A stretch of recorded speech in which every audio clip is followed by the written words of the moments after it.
What happens when a queen dares to say no to a king? In a world where silence was survival, one woman's voice echoed through the corridors of power. This is not a tale of rebellion. It's a whisper of dignity that changed an empire. Welcome to biblical stories, where forgotten voices are remembered, and every queen has her moment to speak. Subscribe to uncover the emotional diaries of women who shaped Scripture from behind the throne. I was crowned with splendor, but it never belonged to me. The crown sat heavy on my head, a symbol of beauty, not of voice. They called me queen, but only when I was silent. Behind the golden veils of the palace, I learned quickly that power did not mean presence. My days were painted in perfume, and my nights in loneliness. I walked through marble halls like a ghost, adored but unheard. I was the wife of a king, yet not the owner of my choices. They cheered for my elegance but never asked for my thoughts. My beauty was not mine, it was theirs, displayed like a jewel in the treasury of the empire. And then came the day when the king wanted me not as his partner, but as his prize. He summoned me to perform my womanhood in front of drunken men, and something in me shattered. I was no longer willing to be a decoration. I was more than a body in silk. I stood, trembling but unbending, and I said one word they were never prepared to hear. No. That one word echoed like thunder across the empire. Servants gasped, eunuchs panicked, and the royal court froze. I had broken the choreography of submission, and they didn't know what to do with me. The king, once proud of my poise, now burned with embarrassment. How could a woman, his queen, deny him in front of his peers? They called in advisers, men with titles longer than their wisdom, and they turned my no into a threat. They feared that if one woman found her voice, others might too. They didn't punish me for disobedience, they exiled me for possibility. I became a warning instead of a woman. But in that exile, I found something greater than any crown. I found myself. They erased me from the royal record, but not from eternity. My name was spoken in whispers, like a storm you pretend didn't happen. I was the queen who vanished so another could rise. They replaced me with one who pleased them, but even she would walk paths I unknowingly paved. The irony was bitter and holy. My silence had never protected me, but my voice, though costly, freed me. I lost my throne, yes, but I kept my soul. And in a world where women were expected to bow, I had dared to rise. This is not the story of my fall, it's the story of my becoming. Behind every Esther there is a Vashti. Before the courage that saved a nation came the courage that cost everything. We are not enemies, she and I, we are echoes of each other. She walked into a crown because I walked away from one, and though history honored her more loudly, the heavens remember both. In the divine mathematics of purpose, even the discarded play a role. I was not discarded, I was redefined. I remember the moment I walked away from the palace. No guards, no farewells, just silence and the scent of sandalwood in the air. It wasn't a grand protest, it was a quiet refusal. I did not scream, I did not weep. I simply did not come when called, and in that absence, I became more present than ever before. There are choices that cost you everything and still leave you richer. Mine was one of them. In the stillness of exile, I heard the voice of God more clearly than in the echoing chambers of power. He did not speak in thunder but in the steady beat of dignity returning to my chest. Every step away from the throne felt like stepping into my own skin again. I remembered my mother's songs, my childhood laughter, the strength that had been buried under layers of gold and expectation.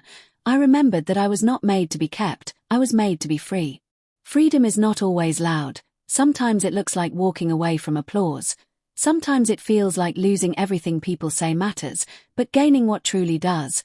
I no longer had the robes, the jewels, the status, but I had peace, and peace is a crown the world cannot steal. There are women like me in every era, unwritten, unnamed, misunderstood. Women who said no, not out of defiance but out of dignity. Our stories are not in the scrolls, but they're written in the fabric of generations. We may not be celebrated, but we are foundational. We are the first sparks before the fire, the still wind before the quake. The world has always feared women who walk away instead of performing. They brand us difficult, rebellious, ungrateful, but we are simply awake. We are the daughters of purpose, even when history forgets to call us by name, and even now, I am speaking, not from a palace, but from freedom, and perhaps, just perhaps, someone listening will find her own courage in my quiet rebellion. They say I disappeared, but I did not. I simply moved beyond their gaze, and in that beyond, I lived more fully than ever before. My story was not erased, It was just hidden beneath the noise of crowns and scrolls, but heaven saw me, and that was enough. If you are enjoying this video, please like, subscribe, and hit the notification bell to help this channel reach more people. Now let's continue. I lived among ordinary people with an extraordinary peace. No longer a queen, yet more royal than ever before. I sewed my own garments, baked my own bread, and spoke to women who had never seen the inside of a palace. They did not know my name, but they knew my strength. I became a quiet fire among them, not to be worshipped but to be witnessed. I listened to their dreams, their disappointments, and I found mine among theirs. The pain of losing my crown faded, replaced by something purer, the joy of choosing myself. When you lose what others say gives you value, you discover what was within you all along. I no longer waited to be chosen. I began choosing rest over recognition, truth over tradition, purpose over position. The women I met in exile taught me more than the court ever did. They had calloused hands and soft eyes, wisdom without titles, grace without gold. I belonged among them more than I ever did on a throne. They say I lost favor with the king, but I gained favor with heaven, and in the quiet moments, I sensed that my story, though sidelined, still mattered. I imagined Esther, the girl who came after me, and I whispered prayers for her strength. Perhaps she would face greater danger than I did. Perhaps my refusal cleared the path for her obedience. Our stories are not in conflict, they are in collaboration. She was light, I was thunder, and both were needed. Sometimes, the first one through the door takes the hit, so the next one can walk freely. I bore the brunt of breaking the silence so that Esther could speak for a nation. I did not save Israel, but I helped prepare the ground for its salvation. We are not measured by how many remember our names, but by how deeply we moved the story forward, and in that way, I was never forgotten. If I had obeyed, I would have remained a queen in name but a prisoner in soul. My defiance was not against a man, but against erasure. I refused to let my body be paraded as proof of another's power. I refused to let my silence be mistaken for consent. I refused to be royal without being real. And so I vanished from the scrolls but not from the song of heaven. There are melodies only the brave get to hear, and mine plays quietly for those who choose truth over titles. I walked away from the golden rooms, but I walked into the arms of divine purpose. Some call it exile, I call it awakening. To every woman who has ever been told she is too much, too proud, too bold, know this. You are walking the path of queens, not the kind they crown in public, but the kind heaven watches in secret. Your courage will not always be celebrated, but it will always be counted. My story is not a lesson in rebellion, but a song of reverence, for the self, for dignity, for calling. I did not scream, I did not plead. I simply refused to forget who I was, and in that refusal, I remembered what it meant to be holy, even without a throne.